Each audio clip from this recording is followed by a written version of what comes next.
अभी इसके पहले हमने सस्यूर का जिक्र करते हुए प्रतीक व्यवस्था की बात की थी। यह क्योंकि एक नितांत भाषा वैज्ञानिक संकल्पना है, इसलिए प्रतीक व्यवस्था को थोड़ा सा हम यहाँ विवेचित करेंगे और इसीलिए इस चर्चा का जो शीर्षक है वो है समाज भाषा विज्ञान और प्रतीक व्यवस्था। सामान्य भाषा विज्ञान या संरचनात्मक भाषा विज्ञान भी ये मानता है कि भाषा एक प्रतीक व्यवस्था है, क्योंकि इसमें जो भाषिक रूप बनते हैं वो प्रतीकवत सिद्ध होते हैं। जैसे मान लीजिए कि हम कमल शब्द का प्रयोग करते हैं, तो कमल हिंदी भाषा में एक प्रतीक है। कमल जिन वर्णों की सहायता से क म ल बना है उनसे इसका कोई सीधा संबंध नहीं है। अगर ऐसा होता तो भिन्न भिन्न भाषाओं में कमल फूल के लिए भिन्न भिन्न शब्द न होते। जैसे अंग्रेजी में लोटस है, अन्य भाषाओं में अन्य शब्द हैं। तो इसलिए ये कहा गया कि ये प्रतीक के द्वारा भाषा निर्मित होती है और ये प्रतीक यादृच्छिक होते हैं, आर्बिट्ररी होते हैं। इन प्रतीकों में और उस वस्तु में कोई सीधा संबंध नहीं होता जिनके लिए ये प्रयोग किए जाते हैं। आप गाय कह सकते हैं, नदी कह सकते हैं, पेड़ कह सकते हैं। तो इनके बीच में और ये शब्द जिन ध्वनियों से निर्मित हैं इनके बीच में कोई सीधा संबंध नहीं है। ये संबंध प्रतीकवत संबंध है। ये बात भाषा अध्ययन के व्याकरणिक स्वरूप को समझने में भी बहुत सहायक सिद्ध हुई और इसे ही सस्यूर ने सामाजिक प्रतीक कहा। वो उस प्रतीक व्यवस्था को जो यादृच्छिकता से जुड़ी हुई थी, उन्होंने कहा कि ये सामाजिक प्रतीक से बनी हुई होती है भाषा। यानी भाषा केवल यादृच्छिक प्रतीकों से नहीं बनती, उसके कुछ सामाजिक प्रतीक भी होते हैं। वही उदाहरण ले कमल का, तो आप देखते हैं कि हिंदी में कमल के अनेक पर्याय हैं। कमल भी है, जलज भी है, पंकज भी है, लेकिन इनका एक सामाजिक संदर्भ है। सामान्य फूल के रूप में हम कमल का प्रयोग कर सकते हैं, करते हैं, लेकिन सांस्कृतिक संदर्भ में हम नील कमल का भी प्रयोग करते हैं। सामाजिक सांस्कृतिक संदर्भ में हम कमल का प्रयोग प्रतीकवत आँख के लिए भी, बहुत सुंदर आँख के लिए भी करते हैं, कमल नयन। पंकज एक अलग अर्थ देता है, पंख से उत्पन्न, अर्थात जो कीचड़ में भी रह के सुंदरता से खिला रहता है। जलज जो जल में उत्पन्न होता है। तो ये जो प्रतीकवत्ता है कमल शब्द की, ये वास्तव में सामाजिक प्रतीक के रूप में है। यही बात सस्यूर कहना चाहते हैं कि सामाजिक प्रतीक जो हैं वो समाज भाषिक अध्ययन का मूलाधार है। और ये केवल एक शब्द की बात नहीं है, ये पूरे भाषा प्रयोग की बात है, जहाँ की हमारा हर प्रयोग सामाजिक प्रतीक के रूप में आता है। एक उदाहरण और देख लिया जाए। हिंदी में हम मध्यम पुरुष सर्वनाम के रूप में तू, तुम, आप, 3 सर्वनामों का प्रयोग करते हैं। जबकि अंग्रेजी में तो एक ही सर्वनाम इन तीनों के लिए प्रयुक्त होता है, यू, जहाँ की कोई भेद उच्च वर्ग निम्न वर्ग स्टेटस का नहीं है। तो हमारे हिंदी भाषा समुदाय में ये हर सदस्य जानता है कि आप का प्रयोग किसके लिए और कब करना है, तुम का प्रयोग किसके लिए और कब करना है, और तू का प्रयोग किसके लिए और कब करना है। इसका तात्पर्य यह है कि हमारी भाषा में, हिंदी भाषा में सामाजिक प्रतीक भिन्न रूप से व्यक्त होते हैं, जबकि अंग्रेजी भाषी समाज में ये प्रतीक सर्वनामों वाला, मध्यम पुरुष सर्वनाम वाला, केवल यू के रूप में प्रयुक्त होता है।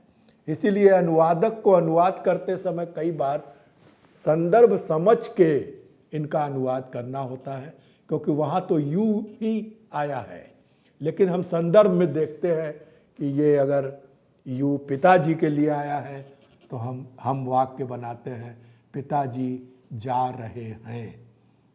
अब आपने एक दूसरी चीज़ देखी कि जब हम आदर भाव हिंदी में व्यक्त करते हैं तो सामाजिक दृष्टि से हमें क्रिया रूप को एक वचन के स्थान पर बहुवचन में बदलना होता है। डॉक्टर साहब आ रहे हैं, पिताजी जा रहे हैं, माँ खाना बना रही हैं, मास्टर साहब आज नहीं आए हैं। ये जो प्रयोग है ये सामाजिक प्रतीक का द्योतक है। यदि हम ये सामाजिक नियम नहीं जानते तो हम वास्तव में भाषा का गलत प्रयोग कर सकते हैं। तू का प्रयोग हम तुम की जगह कर सकते हैं, आप का तुम की जगह कर सकते हैं, तुम का आप की जगह कर सकते हैं। तो ये तब हम कहेंगे कि ये सामाजिक दृष्टि से स्वीकार्य भाषा प्रयोग नहीं है। एक बात और यहाँ समझ लेने की है कि हिंदी में तू का प्रयोग बहुत निकटता के लिए भी किया जाता है। ये भी एक तरह का सामाजिक प्रतीक है। ईश्वर के साथ हम बहुत निकटता का अनुभव करते हैं तो हम कहते हैं तू दयाल दीन हो, तू दानी हो भिखारी। तुलसी का प्रसिद्ध पद है कि तुम बहुत दयालु हो, मैं दीन हूँ, तुम बहुत परोपकारी हो, मैं ऐसा हूँ। तो ये जो तू का प्रयोग भगवान के लिए है, ये इसीलिए है कि हम भगवान से आत्मीयता जिसके साथ रखते हैं उसके लिए भी कभी कभी तू का प्रयोग करते हैं, और वो समाज स्वीकृत प्रयोग है। इसी तरह आप का प्रयोग आदर के लिए तो किया ही जाता है, अपने से बड़े के लिए, लेकिन व्यंग में भी होता है। ये उसका दूसरा सामाजिक अर्थ है कि आप तो आप ही हैं, आपकी क्या बात है, आप तो बहुत बड़े हैं, आप तो बड़े समझदार हैं। तो यहाँ इसका अर्थ बिल्कुल बदल जाता है कि आप समझदार नहीं हैं, आप बहुत बड़े नहीं हैं। तो ये जो आपका प्रयोग व्यंग्यात्मक रूप में है, ये व्याकरण नहीं बताता, ये हमारा सामाजिक प्रयोग में है कि आपका प्रयोग व्यंग के रूप में भी किया जा सकता है। इस सामाजिक प्रतीक वाली बात को ध्यान में रखकर ही बाद के समाज भाषाविदों ने ये कहा कि भाषा कोई व्यवस्था नहीं है, ये उपव्यवस्था है, सब सिस्टम है। जो मूल भाषा है वो सिस्टम है, व्याकरणिक भाषा, और उसके भीतर ये जो सामाजिक व्यवस्था है, जो ये सामाजिक प्रतीक हैं, जो ये सामाजिक नियम हैं भाषा प्रयोग के, ये सब उपव्यवस्था के रूप में भाषा के भीतर निहित रहते हैं। और समाज भाषा वैज्ञानिक दृष्टि से ये उपव्यवस्थाएं ही सामाजिक प्रतीक का निर्माण करती हैं, और जिन्हें हम ये मान कर देखते हैं कि समाज में ये सामाजिक प्रतीक किस प्रकार, किस भाषिक स्तर पर और कैसे काम कर रहे हैं। इस स्तर पर हम सर्वनामों को भी देखते हैं, संबोधन प्रयोगों को भी देखते हैं, विशेषण के प्रयोगों को भी देखते हैं, और अन्य अनेक प्रकार के भाषिक तत्वों को देखते हैं जिन्हें अन्यथा हम व्याकरण में नहीं देख पाते। इसी प्रकार भारत के प्रमुख समाज भाषाविद प्रोफेसर रविन्द्रनाथ श्रीवास्तव 1994 की भी बात की जाए, जिनका उद्धरण आपको जो इकाई पढ़ाई जा रही है उसके पृष्ठ 72 पर दिया गया है, उसे भी आप एक बार अवश्य देख लें। वे भी ये स्वीकार करते हैं कि भाषा में पाए जाने वाले ये सामाजिक प्रतीक मात्र वैकल्पिक या अव्याकरणिक नहीं होते।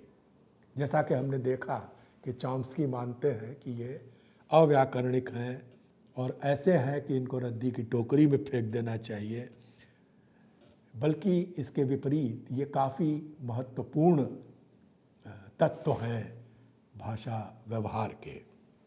उनमें भी एक व्यवस्था होती है, सामाजिक प्रतीकों की व्यवस्था भी उसी प्रकार होती है जिस प्रकार भाषिक प्रतीकों की व्यवस्था होती है। इसीलिए हमने आपसे सामाजिक स्वीकार्यता की बात की। अगर व्यवस्था न होती तो सब कुछ स्वीकार्य होता, लेकिन स्वीकार्यता और अस्वीकार्यता इसीलिए है कि इस सामाजिक नियम में भी या सामाजिक प्रतीकों के निर्माण के नियम में भी एक व्यवस्था है जिसे समाज के, समुदाय के सभी सदस्यों को मानना होता है, पहचानना होता है। इन उपव्यवस्थाओं को सामाजिक लक्षणों के आधार पर पकड़ा जाता है या उनकी पहचान की जाती है। सामाजिक लक्षण, जिसे हम सोशल सिम्टम कहते हैं, बहुत महत्वपूर्ण है। समाज के लक्षण क्या हो सकते हैं?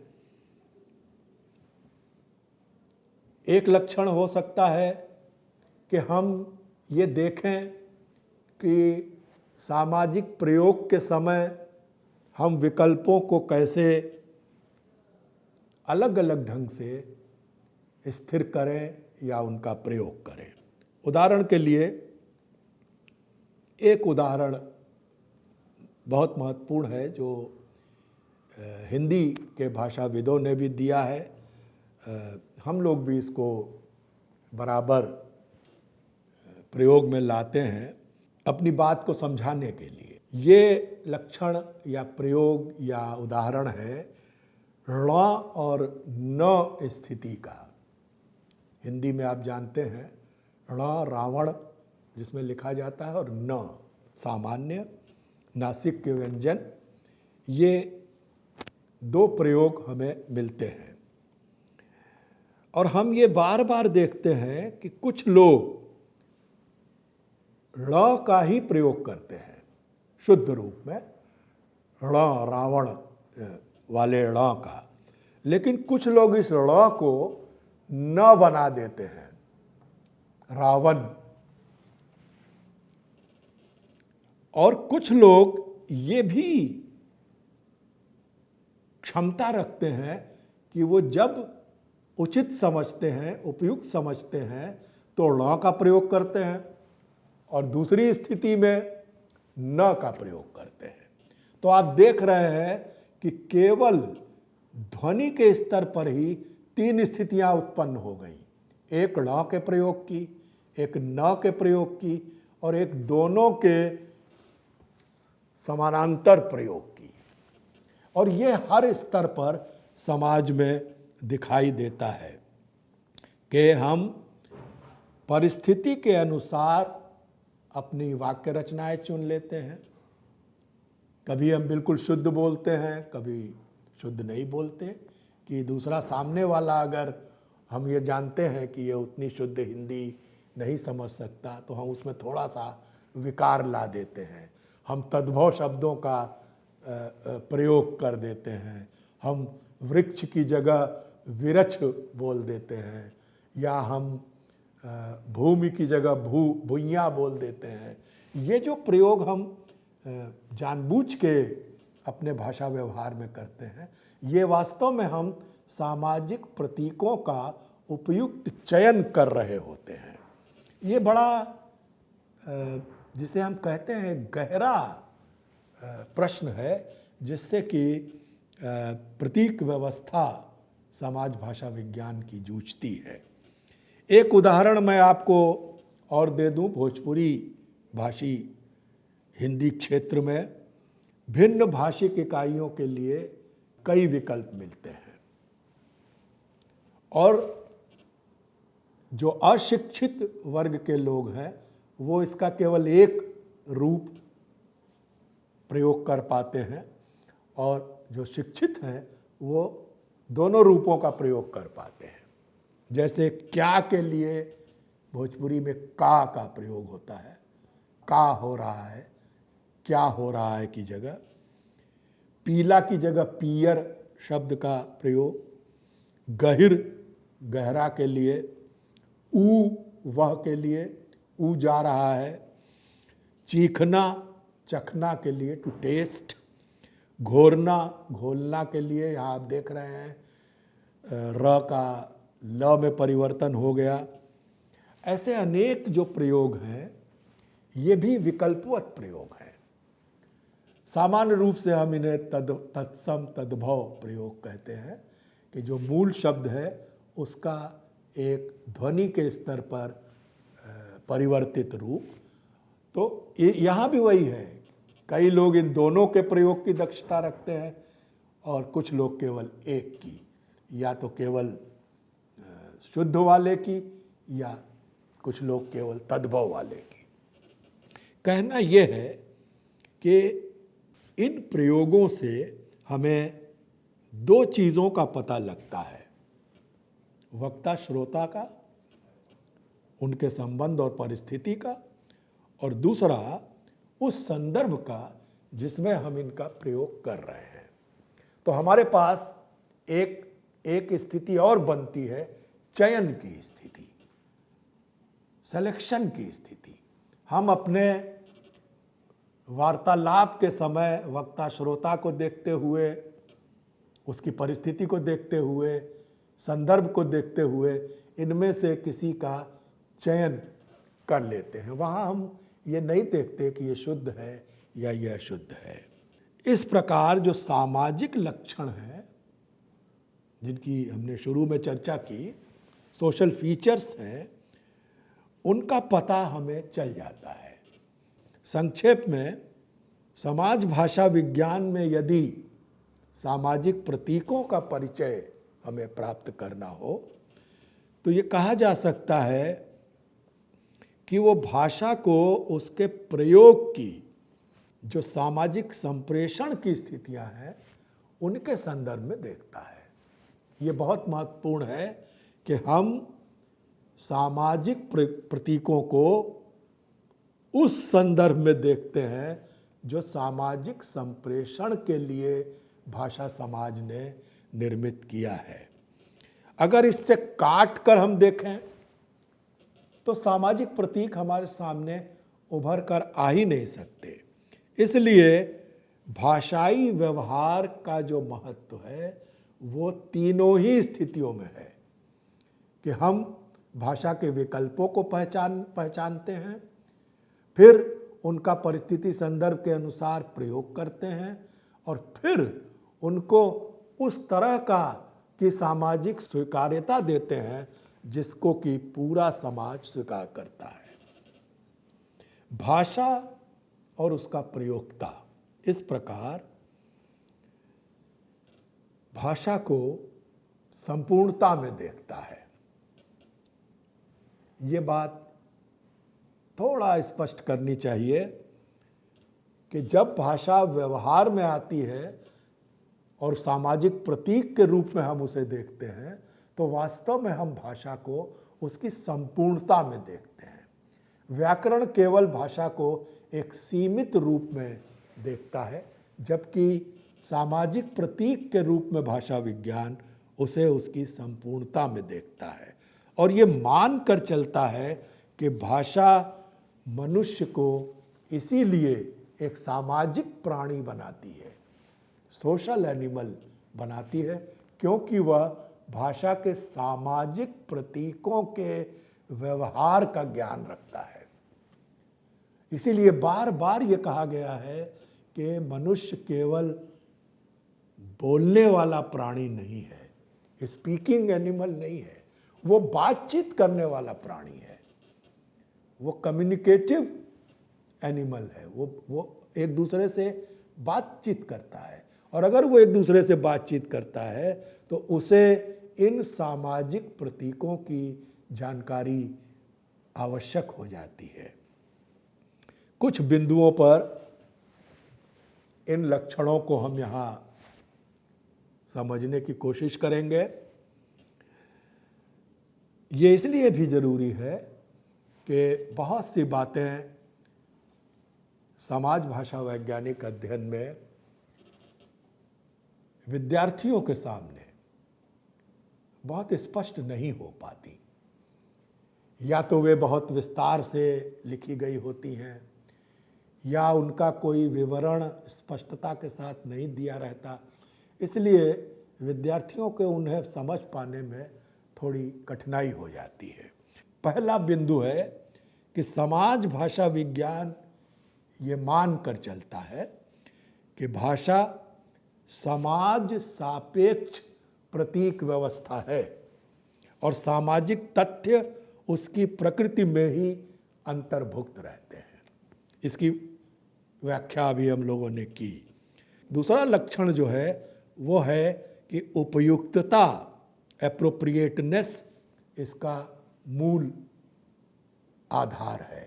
यदि समाज की दृष्टि से एप्रोप्रिएट नहीं होगा तो वो भाषा व्यवहार सामाजिक दृष्टि से उपयुक्त नहीं माना जाएगा। तीसरी बात कि सामाजिक संप्रेषण का माध्यम है भाषा, इसलिए उसे सामाजिक संप्रेषण की दृष्टि से ही वक्ता श्रोता समझते और प्रयोग में लाते हैं। चौथी चीज़ कि शाब्दिक घटना, स्पीच इवेंट है भाषा, क्योंकि वो वाक के द्वारा प्रयुक्त होती है और वाक विविध रूपी होता है। पांचवी बात कि हमें विकल्पन, वेरिएशन और भाषा भेद, डिफरेंशिएशन को भाषा की स्वाभाविक प्रकृति मानना चाहिए। जैसा कि हमने शुरू में कहा कि भाषा के भीतर ही समाज सांस्कृतिक तत्व अंतर्भुक्त रहते हैं। तथा छठी और आखिरी बात कि सामाजिक तत्व भाषा में ही घुले मिले होते हैं, जिनकी पहचान प्रत्येक भाषा समुदाय के सदस्य को होती है।